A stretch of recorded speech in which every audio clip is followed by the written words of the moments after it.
del politólogo Aurelio Argañarás.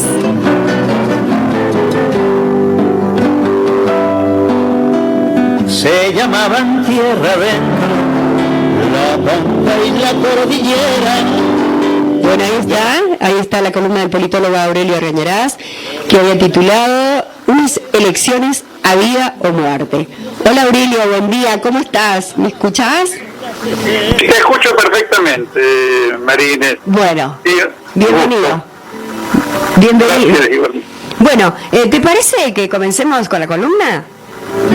Bien, Dale. empezamos. Bueno, creo que lo primero que habría que señalar Sí. es que vamos a vivir unas elecciones muy particulares, porque el país está y difícilmente haya salido por completo cuando las elecciones lleguen, Sí. en una situación inédita, una situación para la cual no tenemos ningún antecedente para poder hacer ninguna clase de especulación o de cálculo acerca de qué puede ocurrir. Inclusive yo tengo la impresión de que, Sí. porque un par de encuestas he visto en los últimos tiempos, encuestas de opinión, incluso encuestas haciendo alguna clase de pronósticos, pero tengo la impresión de que ni siquiera eso, que siempre ha sido un instrumento de ocultamiento de la realidad, aunque sea muy fallido, pero algo dice, Sí. ni siquiera eso es claro en este momento, porque en las condiciones de pandemia las empresas que hacen encuestas Sí. las hacen por plataformas web o por consultas telefónicas. En los dos casos a mí me parece bastante obvio, aunque yo no soy un profesional de esa técnica, Sí. me parece bastante obvio que están consultando a un universo social Claro. muy acotado, porque hay muchísima gente que no puede ser consultada a través de plataformas web, y menos todavía, o más o menos tan difíciles, por teléfonos fijos, que prácticamente son una rareza arqueológica. Sí. Ya a esta altura del partido, Sí, ¿no? sí. Eso por un lado. Por otro lado, la situación que estamos sufriendo los argentinos y el mundo en general, Sí. hace que digamos sea muy complicado hacer alguna clase de cálculo acerca de cómo puede visualizar cómo pueden visualizar las grandes masas Sí. esta situación que se nos viene encima con las próximas elecciones, exista o no prórroga, pero la prórroga puede postergarla un mes, pero no mucho más. No más. Claro, en un marco en el cual Sí. todo es difícil de juzgar, porque indudablemente la pandemia es un fenómeno global del cual no podríamos culpabilizar a ningún argentino. Lo que sí podemos juzgar es cómo las fuerzas políticas, los referentes políticos han reaccionado frente a eso. Sabemos que hay una porción de la dirigencia política, la oposición en general, con bastante abroquelada en esa postura, aunque existan algunos matices, ha actuado con un sentido negacionista, ha boicoteado de distintos modos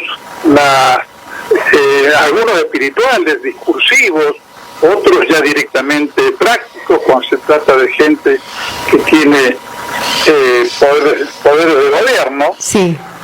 Ha boicoteado lo que sería una política racional de de cuidado social que trata de combinar de la mejor manera posible los dos aspectos que son evidentemente contradictorios, que es cuidado de la salud por un lado y comportamiento de la economía por otro. Sí. Creo que la primera cuestión a tener en claro en ese punto es que la contradicción no la inventa nadie. La contradicción entre la economía y la salud está en la realidad. Es evidente. Así son las cosas. Para cuidar a la población hay que confinarla y confinarla o distintos grados de confinamiento, y cualquier grado de confinamiento termina de una manera u otra, con mayor o menor intensidad, afectando el desenvolvimiento económico, industrial y comercial. Por todo esto es complicado abordar el tema, y al mismo tiempo, por otra parte, una cosa que se añade a esto, en el caso particular de la Argentina, es que se trata de un país que viene soportando desde hace muchos años lo que se ha dado en llamar la crisis de la representación. Sí. La crisis de la representación es un proceso por el cual se han roto, se han diluido, se han visto afectadas las identidades políticas. No estamos en el cuadro donde estábamos, qué sé yo, por decir un año cualquiera, en 1983, donde, digamos, había una porción del país que se identificaba con el peronismo y otra porción que se identificaba con el radicalismo. Claro. Lo que aportó de singular en 1983 es que por primera vez en la historia, en unas elecciones libres, el peronismo era derrotado, cosa que no había ocurrido nunca desde 1955. Claro. Justamente, si el peronismo estuvo proscripto era porque se sabía que iba a ganar. Claro. El bloque oligárquico no quería permitirlo. Claro, sí. Pero las opiniones y las pertenencias políticas eran claras. Sí. Podía haber un margen, un porcentaje no muy grande de lo que se llamaba en aquellos años el electorado independiente, que sí era un electorado en disputa que podía inclinarse a un lado o al otro. Pero, por ejemplo, yo recuerdo que en las elecciones en Córdoba prácticamente el 95% del electorado votaba peronismo y radical, y quedaba un margen muy estrecho del 5-6% mínimo, para que se repartiera entre pequeños partidos. Esa situación no existe más. Y lo hemos visto en las últimas décadas cómo hay un electorado flotante, no apegado a estructuras partidarias, que vota según su visión del momento, aun cuando siempre estén subyacentes como una especie de subsuelo algunas tendencias, porque no estamos hablando en absoluto. Hay una cantidad de gente que por las razones que sea, digamos, de atavismos, de tradiciones familiares o lo que sea, sigue identificándose con el peronismo o identificándose con los radicales, por ejemplo. Sí. Evidentemente el PRO no es una identidad, la coalición cívica no es una identidad, son formaciones nuevas que no tienen nada que ver con los partidos históricos de la Argentina. No, claro, ha cambiado rotundamente, sí. Claro, todo eso hace sumamente complicada la situación, pero al mismo tiempo, de allí el título que le puse a la columna, al mismo tiempo estas elecciones van a ser unas elecciones absolutamente decisivas para el futuro de la Argentina. Claro. Yo creo que, aunque yo sé que hay una porción de la población a la cual les resulta difícil hacer este ejercicio, creo que podemos, con un mínimo Sí. de reflexión y objetividad, podemos imaginarnos qué hubiera pasado en el país si en el año y pico hubiese estado gobernando Macri. Creo que estaríamos en la situación de Brasil. Sí, muy probablemente. No es ninguna casualidad la simpatía entre Bolsonaro y Macri, que ha sido manifestada por ambos durante mucho tiempo. Claro. Aparte de eso, no es hacer futurología, sino en realidad, de acuerdo a cómo se se implementó la política en cuanto al Ministerio de Salud y todo ese manejo que se dio, ¿no?, en esos momentos. Sí, además lo que proponen para enfrentar la situación Sí. es muy parecido. Claro. Es muy parecido. De privilegiar la economía, que en Sí. realidad es una manera de decirlo. En realidad lo que se trata de privilegiar en estos casos, en el caso incluso de Chile, es la ganancia de las empresas. Que Claro. las empresas Sí. no pierdan. Es decir, hemos hablado ya creo que por lo menos 2 veces en esta columna acerca de lo que hicieron los industriales, Claro. los grandes industriales en Bérgamo, en Italia, donde causaron una masacre por resistencia a parar. Porque Claro. primero está la producción y las ganancias. Claro, y eso ha sido realmente gravísimo, Aurelio. Cuando pase muy poco tiempo, que creo que y podamos analizar ya sin tanta incertidumbre, ¿no?, todo esto, es terrible, es muy pero muy grave. Claro. Ahora, en ese marco, Sí. lo que se juega en estas elecciones es si se va a consolidar el actual gobierno o vamos a o vamos a retroceder a una situación en la cual se consoliden los Bolsonaros de la Argentina. Claro. Bueno, o sea que no es poco lo que se juega, porque el tema, aunque uno puede poner en cuestión Sí. hasta qué punto, en esta situación de crisis de representación, hasta qué punto un gobierno nacional y popular como el actual logra interpretar de una manera fiel Sí. lo que necesitan las grandes mayorías. Sí. Pero lo que no puede poner en duda es que Mac, porque todo le indica que es así, ¿no? Porque a uno se le ocurra caprichosamente por razones ideológicas, lo que no se puede negar es que Macri representa al gran establishment económico antinacional de la Argentina, que se caracteriza por no comportarse como una clase dominante con un proyecto de país. No, está eso, ¿no? Mira, Es yo así, creo que sí. el que quiera ver qué significado tiene esto, Sí. le basta con remontarse a los años, por ejemplo, la llamada década infame, a los años en que tuvimos gobiernos conservadores, eran gobiernos oligárquicos, pero de la minoría oligárquica, pero donde todavía el sector económicamente dominante del país actuaba en función de un proyecto de país.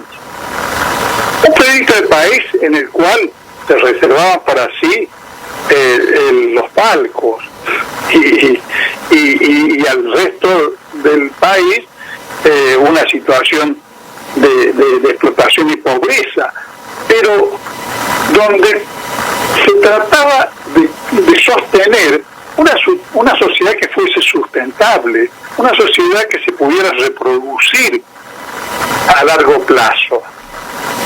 La famosa Argentina agropecuaria, que por supuesto es un modelo que nos hizo mal, Sí. pero fue un proyecto de país que funcionó durante muchas décadas.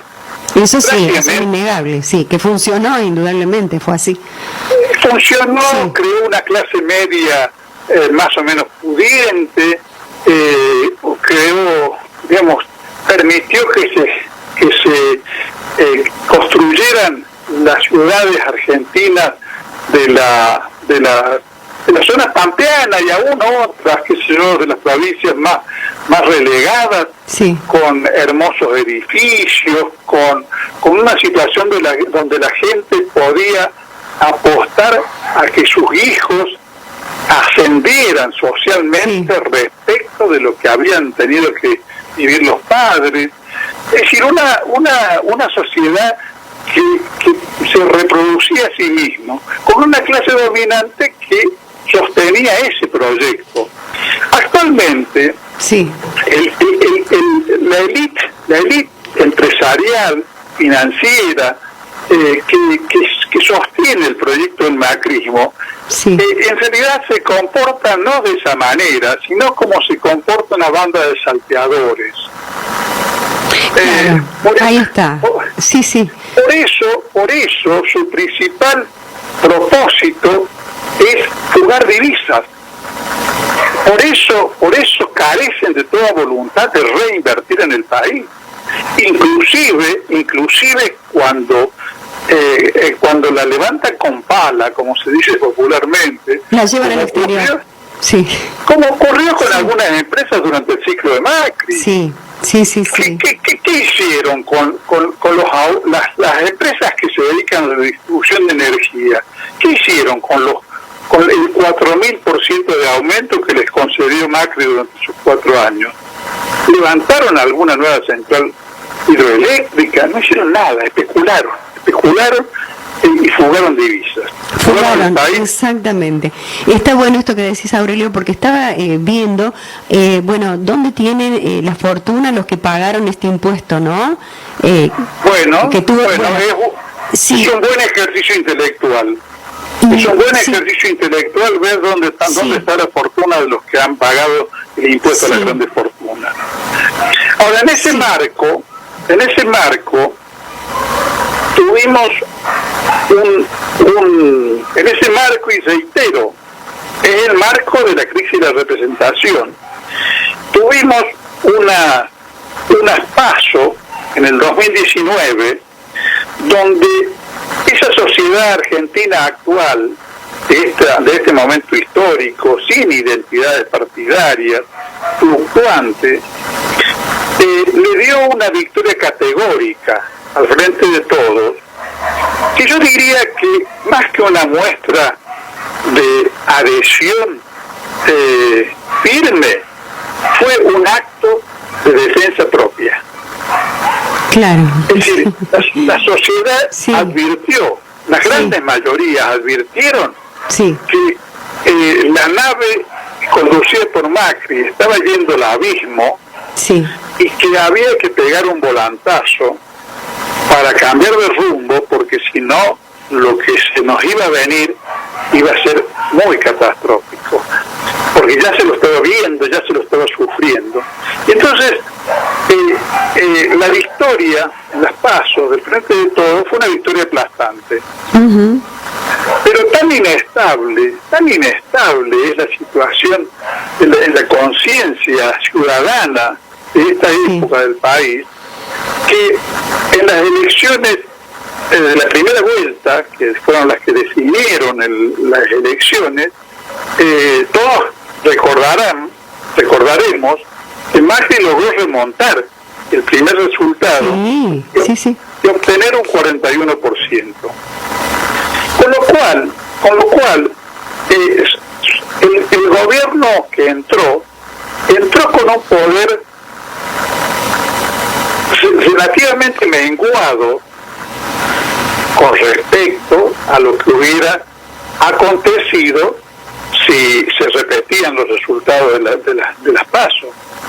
Claro. Logró menos poder general y sobre todo logró una representación parlamentaria mucho menor de la necesaria como para poder gobernar el país con tranquilidad.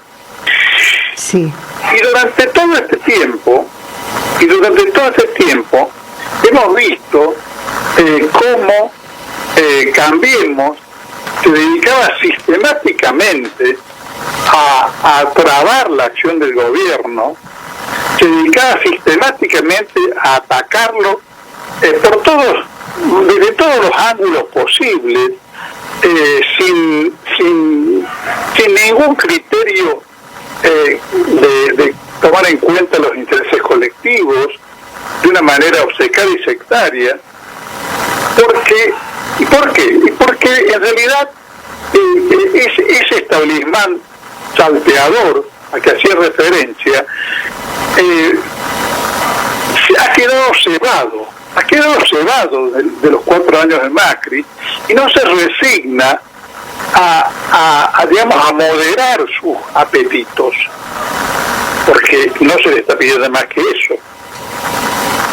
No se resigna a moderar sus apetitos y está dispuesta, está empeñada en destruir la acción del gobierno, en impedirle gobernar al frente de todos, en trabarlo y en llevarlo o a la ruina o a la capitulación.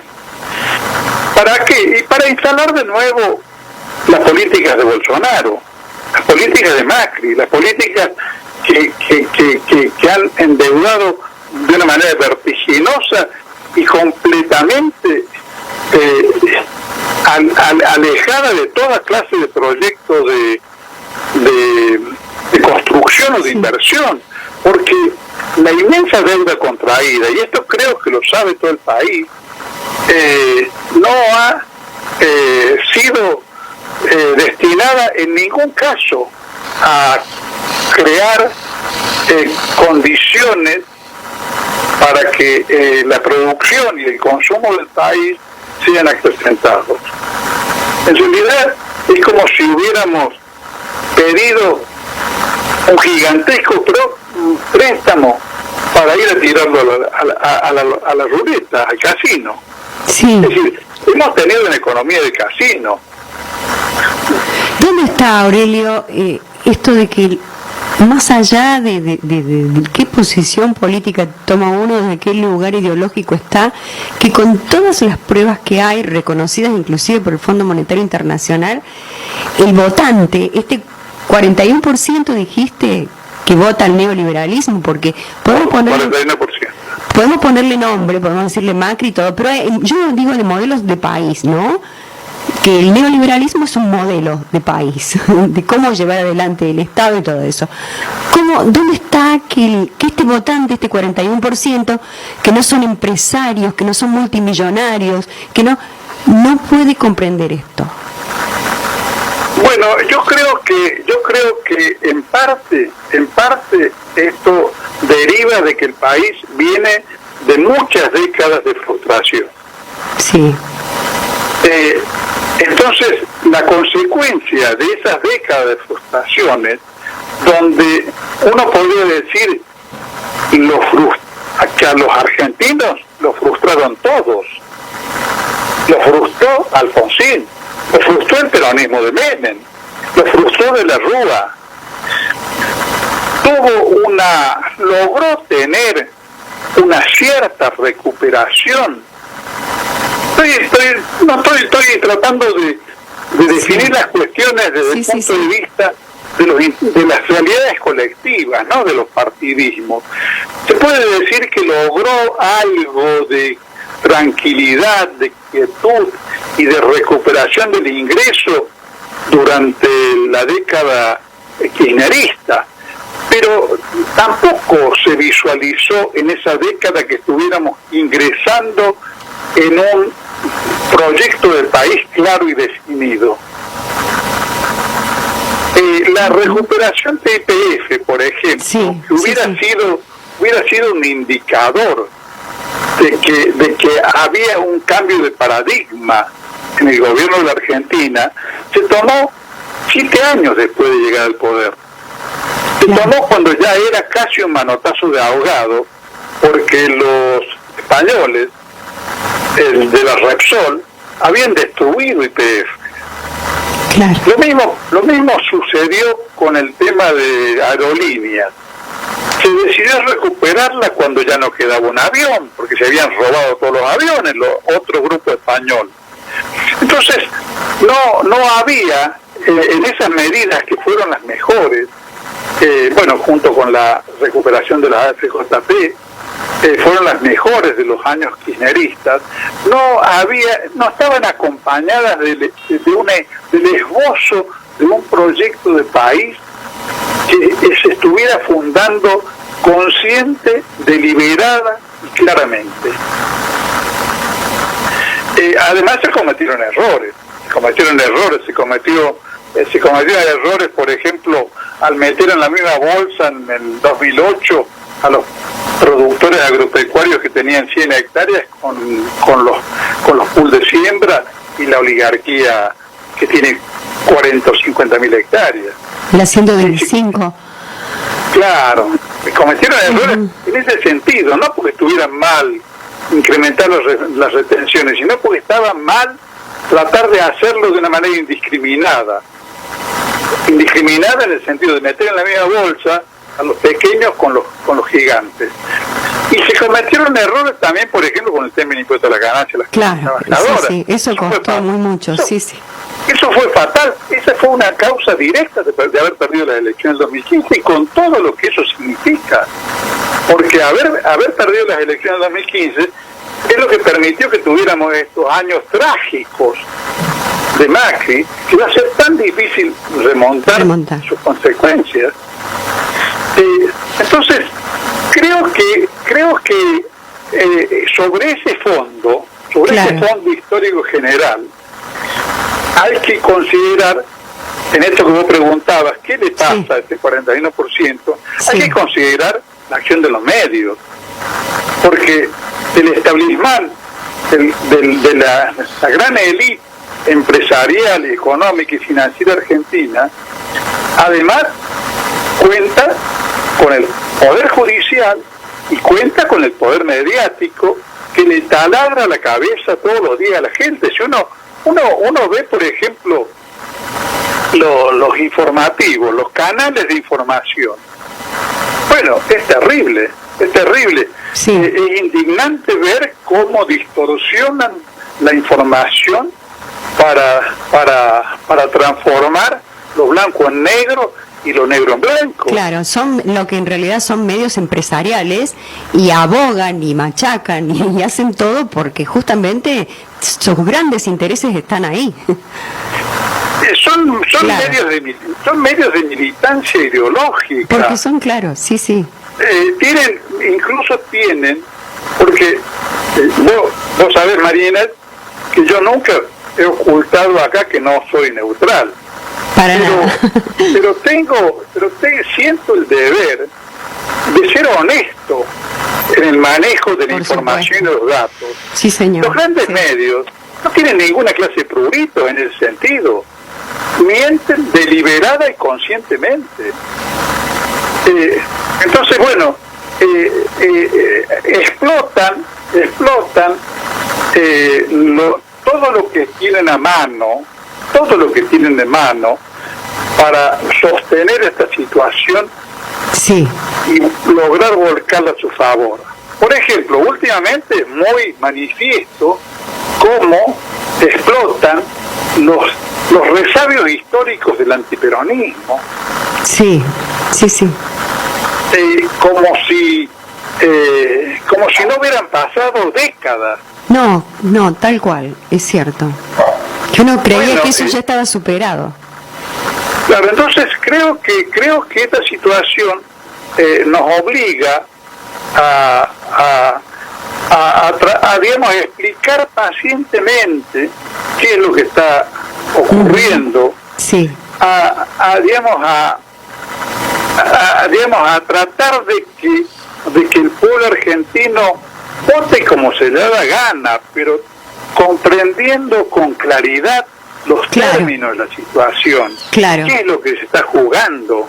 Que si uno vota neoliberalismo, por más que haya prometido lo que haya prometido en los medios, en sus campañas, a través de las redes, va a ejercer una política donde el mercado está por arriba de todo y por sobre todo por una concentración. Y creo, María Inés, para terminar, que en el caso de la militancia popular, nacional y popular, y tiene que tomar nota inclusive del público independiente que Claro. tiene cierto grado de conciencia política, tiene que tomar conciencia, valga la redundancia, de lo que se va a jugar en estas próximas elecciones para ponérsela al hombro. Creo que es imperativo que nos empeñemos en articular, más allá de los partidos políticos y de los aparatos políticos. A mí personalmente no me interesa el destino de los aparatos políticos, me interesa el destino de la patria, me interesa el destino de la grande mayoría nacional. Ahí está, claro. Sí. Y bueno, y eso se va a ver beneficiado o Sí. afectado gravemente si estas elecciones no resultan como ser beneficiosas para el interés del país. ¿Para qué fecha están fijadas, Aurelio? ¿Perdón? La fecha de las elecciones. Mira, Sí. están en discusión. En este Sí. momento pareciera que han llegado a un acuerdo con establecer las pasos en septiembre. En septiembre. Pero creo que no hay Sí. todavía una resolución firme. Podemos hablar hasta septiembre para debatir justamente esto, ¿no? De la importancia que tienen las elecciones venideras, que son fundamentales para o seguir con una política donde el Estado trabaje para todos o una minoría, porque es muy reducida, y bueno, haga lo que hicieron que saben hacerlo muy bien, eso sí, gobernar Claro, con y minorías. bueno, teníamos cuando Sí. ingresó el actual gobierno un 38, creo, no me acuerdo Sí. los números de pobreza. Estamos en un 41, 42, Sí, digamos, como resultado de la pandemia, Sí. a pesar de que el gobierno ha invertido fondos muy importantes en sostener la situación de crisis económica creada por la pandemia. que también hoy está discutida, y bueno, está bien Claro. que se discuta, ¿no? Pero bueno, está bien Pero- también establecer, sí, Pero bueno, tenemos que hacer lo necesario políticamente Ujú. para que podamos empezar a remontar esa situación Claro. y a no transformarla en crónica o agravarla, porque esta minoría de salteadores Claro. no tiene ningún problema en sumergir al 60% del país en la miseria y en la pérdida paulatina de los más elementales derechos, como puede ser el uso de, mirá de qué cosas voy a hablar, el uso de la electricidad, el uso del gas, el uso de los elementos fundamentales de la vida cotidiana. Hay gente que no pudo sostener la luz eléctrica en la casa.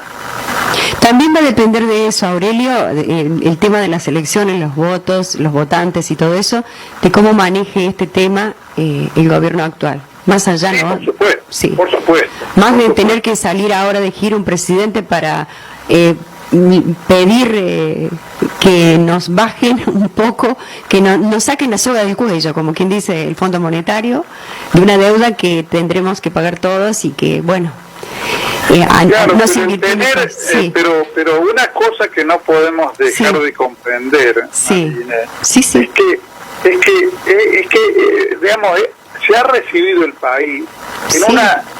con una combinación mortal de endeudamiento externo, de condicionamientos externos creados por Sí.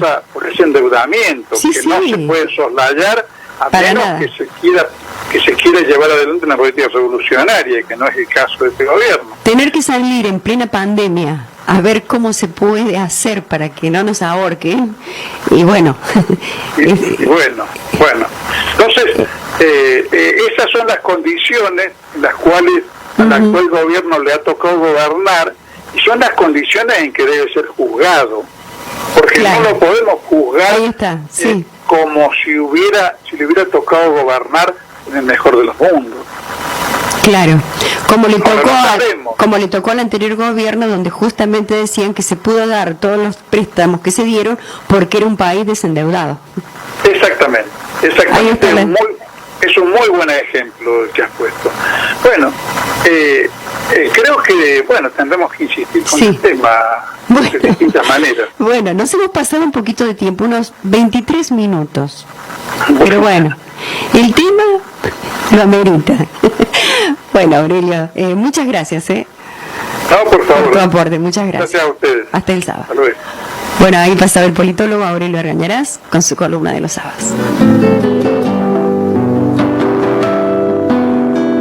Empiezan cuando en la escuela no hablan del común destino, ni explican por